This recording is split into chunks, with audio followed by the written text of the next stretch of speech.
He was a very cool dude. My grandfather was not a big man. He was really rather short. But he had worked outside all his life. He had some of the strongest hands because he would pick and shuck corn by hand for years. All of that. My grandfather just, so he'd come over on Sunday and you sit down on the couch next to him, and sit down and say, "Grandpa, how you doing?" He'd put his hand right here on your leg and start to squeeze. "How are you, Dirk?" "Hey, Grandpa!"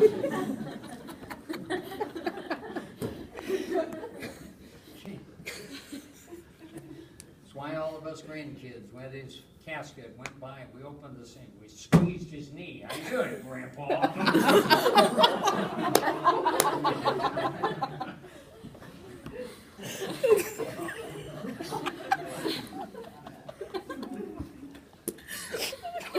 Chapter 15, verse 1. Chapter 15, verse 1. Through chapter 16, verse 21 is where the 7 bowls then finally get poured out on the earth, on the nations of the earth. And here it becomes complete and entire. There's not a limitation. Take a look, for example, at chapter 16, verse 3. "The second angel poured his bowl into the sea, and it became like the blood of a dead man. And every living thing died that was in the sea." This is no longer provisional. We're moving to the end. You see the comparison? That's just an example. What you get in chapter 17, beginning at verse 1 through chapter 19, verse 10, is God's judgment, not on the kingdoms of the earth, but on everything that pretended to be the church. He is especially upset with that.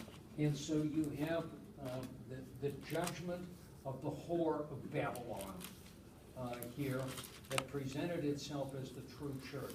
And that's why you have this lament in chapter 18 that begins in verse 2. "Fallen, fallen is Babylon the Great. It has become a dwelling place of demons." Okay? That reflects all this language out of the Old Testament prophets that talk about this thing. And then ultimately it comes to chapter 19, verse 11, because then the judgment itself finally falls. "I saw heaven," this is the 7th vision, "I saw heaven open, and behold a white horse. He who sat upon it is called Faithful and True, and in righteousness he judges and makes war." This one is, whereas the rider of the white horse back in the earlier one tends to be almost a demonic figure, an antichrist. This one is obviously the Christ himself, by all of the language that's used to describe him and by all the action that takes place.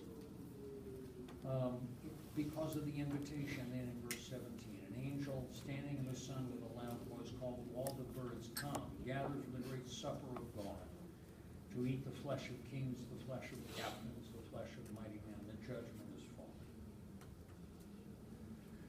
fallen.'" Chapter 20 then is the closing of heaven itself and the advent of the new kingdom that begins in verse 11. "I saw a great white throne, and him who sat upon it. From his presence earth and sky fled away. No place was found for them. I saw the dead, great and small, standing before the throne, and books were opened. Also another book was opened, which is the book of life. And the dead were judged by what was written in the books, by what they had done, and the sea gave up the dead in it. Death and Hades gave up the dead in them, and all were judged. And then comes the end. Chapter 21, "I saw a new heaven and a new earth. For the first heaven and the first earth had passed away, and the sea was no more. I saw the holy city, New Jerusalem, coming down out of heaven from God,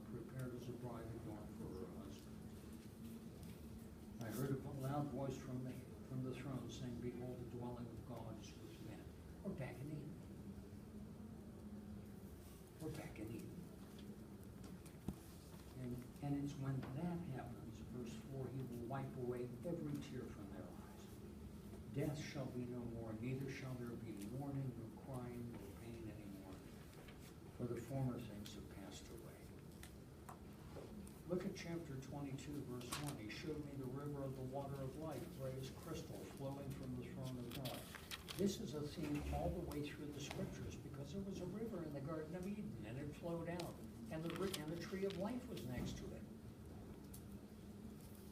And when Ezekiel is given the vision of the restored temple, there's a river that flows out from the Holy of Holies from under the door. When it talks about the church in Psalm 46, it says there is a stream. There is a stream, the waters whereof make glad the city of God, the holy place of his tabernacle. In a word, a river runs through it. And if you don't know that movie or book, you need to watch it, because that's the point of this thing. It's going to be my fondest ambition and hope that you and I will be together there. It's been a privilege and an honor to try to share some glimpse and piece of that in my own weak and fumbling way. I've grown to the habit of closing this class with a reading that I think catches this probably better than any other that I know how to do. I got your attention.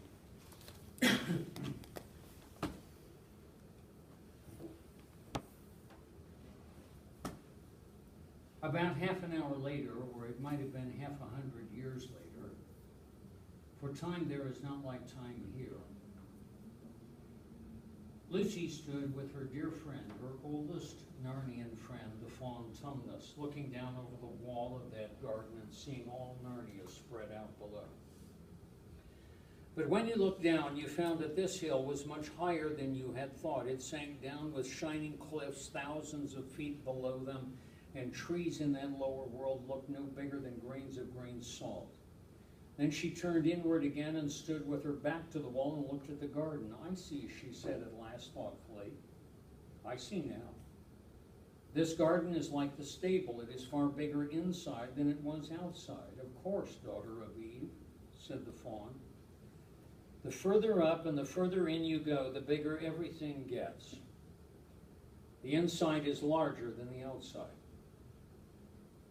Lucy looked hard at the garden and saw that it was not really a garden at all, but a whole world with its own rivers and woods and sea and mountains, but they were not strange. She knew them all. "I see," she said.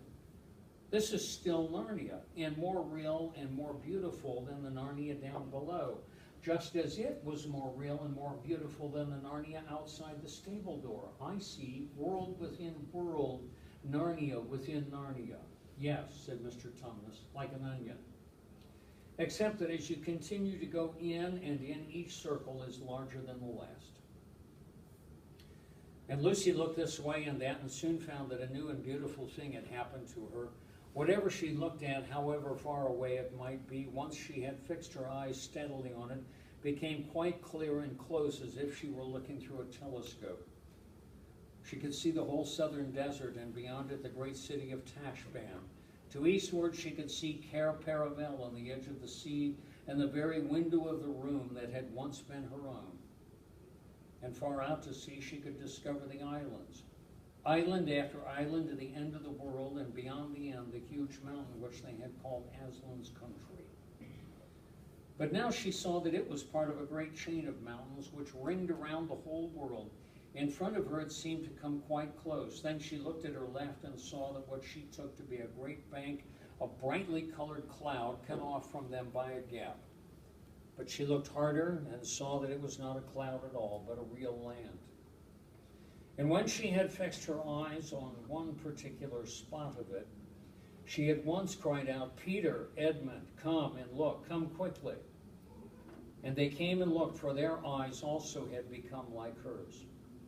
"Why," exclaimed Peter, "it's England, and that's the house itself." Professor Kirk's old home in the country where all our adventures began. I thought that house had been destroyed, said Edmund. So it was, said the fawn. But you are now looking at the England within England, the real England, just as this is the real Narnia. And in that inner England, no good thing is destroyed. Suddenly they shifted their eyes to another spot, and then Peter and Edmund and Lucy gasped with amazement and shouted out and began waving, for there they saw their own father and mother waving back at them across the great deep valley. It was like when you see people waving at you from the deck of a big ship when you're waiting on the quay to meet them. How can we get at them, said Lucy. That is easy, said Mr. Tumnus. That country and this country, all real countries, are only spurs jutting out from the great mountains of Aslan. We have only to walk along the ridge upward and inward till it joins on. And listen, there is King Frank's horn. We must all go up. And soon they found themselves all walking together.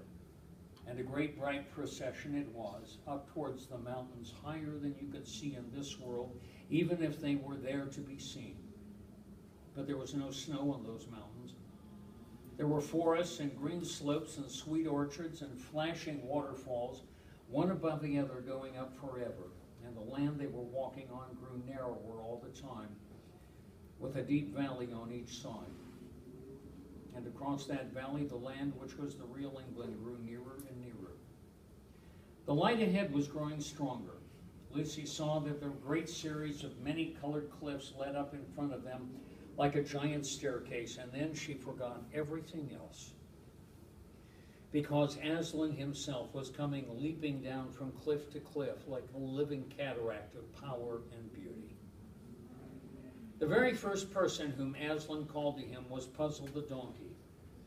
You never saw a donkey look feebler and sillier than Puzzle did as he walked up to Aslan, and he looked beside Aslan as a small kitten looks beside a St. Bernard. The lion bowed down with his head and whispered something to Puzzle, at which his long ears went down. But then he said something else, at which the ears perked up again. The humans couldn't hear what he had said either time. Then Aslan turned to them and said, "You do not yet look so happy as I mean you to be." Lucy said, "We're so afraid of being sent away, Aslan, and you have sent us back into our own world so often." "No fear of that," said Aslan. "Have you not guessed?" Their hearts leaped, and a wild hope rose within them. "There was a real railway accident," said Aslan softly. "Your father and mother and all of you are, as you used to call it in the Shadowlands, dead. The term is over. The holidays have begun. The dream is ended. This is the morning." And as he spoke, he no longer looked to them like a lion. But the things that began to happen after that were so great and beautiful that I cannot write them. And for us, this is the end of all the stories. And we can most truly say that they all lived happily ever after. But for them, it was only the beginning of the real story. And all their life in this world and all their adventures in Narnia had only been the cover and the title page. Now at last they were beginning chapter 1 of the great story, which no one on earth has read, which goes on forever and ever, in which every chapter is better than the one before.